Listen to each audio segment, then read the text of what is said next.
Good evening. Ira Epstein of Linn and Associates with your metal market wrap-up for a pretty wild trading Thursday, the 3rd of June, 2021, 6 p.m. Central Time.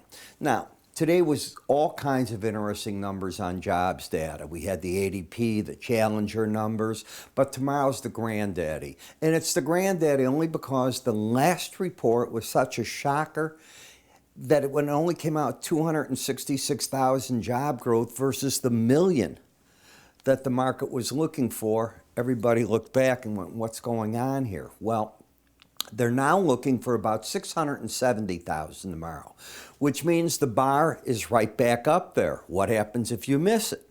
What happens if you get revisions that come into the market and say the 266 wasn't 266, it was really a much higher number, and this number's better? What if they leave it as it was at 266 and this number comes in with a 2 in front of it or a 3? Why go through it? That is what I'm telling you. The algorithms are going to take over trading in the first 10 minutes. Let it happen. If you were watching today's action with gold down $40, silver down, what, 75 cents, you saw it unfolding. If you want to stand in front of these freight trains, God bless you.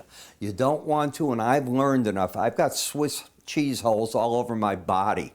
I've done everything wrong at one time or the other, and my subscribers know that I've been telling them basically lay low this week. We'll start approaching the market tomorrow. That'd be my advice. All right. So let's take a look and see what the charts have done. On a weekly area chart of closes on gold, you're still up for the week, $5, up 1/4 percentage point. That's good action. That's not bad action. Here's where the action got sloppy. And I was talking to you just yesterday. Remember this pattern? I said, you don't want to take out this low. If you do, you do a lot of damage to the chart. Why? Well, here's what it looks like right now. You took that out, but watch what happened when you took it out. You turn everything down.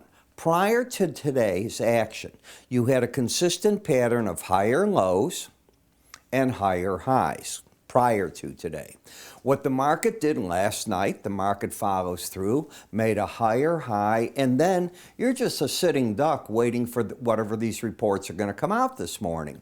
If the reports are good, which means that you're looking for the economy to see improvement in jobs, the thinking is that it's going to get the Fed to talk about interest rate tapering sooner rather than later.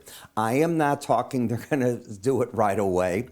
Many of us think that it'll be sometime in early next year or later, depending on how these reports come out. Employment's a wild card in this. So we need to see what it does. Well, this action hurt, and the market tonight opened pretty steady. Where did the market go? What do we call the red line here? That 18-day moving average of closes, MAC as it's called, is right here. I had one of you write me and say, how come your moving averages don't match mine? I haven't the slightest idea. I'm using live data. It's an 18-day simple moving average. If you're not using a simple moving average, you could be using a weighted, you could be using, there's different versions of them. Check your work. But you had a crossover right back here. You went on up, and that's what I was looking for. You made the higher highs, and now the market has fallen back, and it needs to rebuild. Just as a chartist, the pattern is now lower highs, lower lows. Prices are under the 18-day average. That means the bias is down. The trend is down. The market has retreated from a big number up here to come back and hit that zone. It got away, and I kept saying this, from the upper Bollinger Band for a week and a half. I said it's the window envelope that I show in the morning in my subscriber service that it was paying attention to. Bollinger Bands are not the only number you look at for resistance on the way up. A window envelope is a standard deviation from the 18-day average. There are many ways to set the deviation. I have my own, and I give it to my subscribers every morning, and throughout the day I'm updating if those numbers change. You don't have to look at it more than once, twice a day. You can see if they change. Boom, you're ready to go. So at that point, that's what we have, and momentum is turned down. The bears took control at this point. Now, to get bearish here, what's your risk? Well, the market's at 1873.40. The high last night was 1912.30. So if one were to have a stop over the most recent high and an outside day down, that's where it's got to be. That's a pretty darn big risk. You're talking $4,000 a contract. So long. I have better things to do than take risks like that. When we go to the gold-silver ratio, silver continues to lose to the gold. As long as you stay over this number, that's what it does. I was watching Bloomberg this morning. I watch so many stations. I've got on Fox, CNBC, Bloomberg. I watch an awful lot. And all of a sudden, the gold-silver ratio's there. Now, they were explaining it the flip-flop of the way that I do, but it's how many ounces of silver you need to get gold. And I think she was saying for gold, you get this many ounces of silver.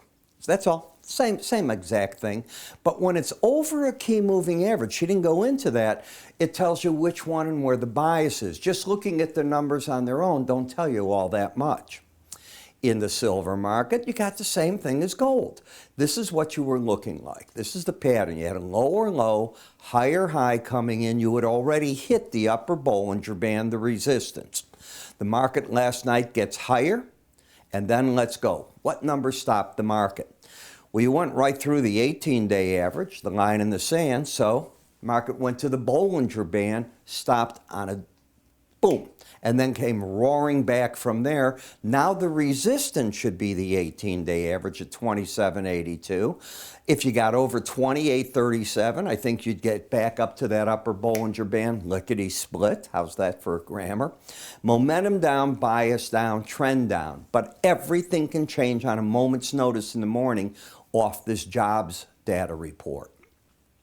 Copper. I'm applauding this. This is what I wanted to see. I've been looking for copper to give a way in eventually. Well, now that it hit the lower Bollinger Band, I think it's going to run out of downside momentum. So the market has really gone back from getting up into the 480s. The high 480s has come back down roughly 10%. Sitting here, and I think that you're finding that that'll be, it's my expectation, we're going to be very close to a support number now. Platinum, same thing as copper. You went to the lower Bollinger Band, so silver, copper market, silver, all the Bollinger Bands on the bottom. If you've taken my Bollinger Band course, the enhanced one, you know what that's going to mean. In the palladium market, higher highs, higher lows. Didn't quite get through this. This market would turn bullish. I want you to listen to that word, bullish. If you were to get over 28.62 tomorrow, not take out today's low of 28.04, you could capture traders. I don't think it's going to happen, so I don't see too much there. In the dollar index, you've got higher low, higher high. So you would come down back here for the Bollinger Band, you skirted the issue, you stayed oversold. Oversold doesn't beget new shorts. I've said that to you Monday, Tuesday, Wednesday. That is bothersome. You don't attract new short selling. A lot of the computer systems, they're going to look.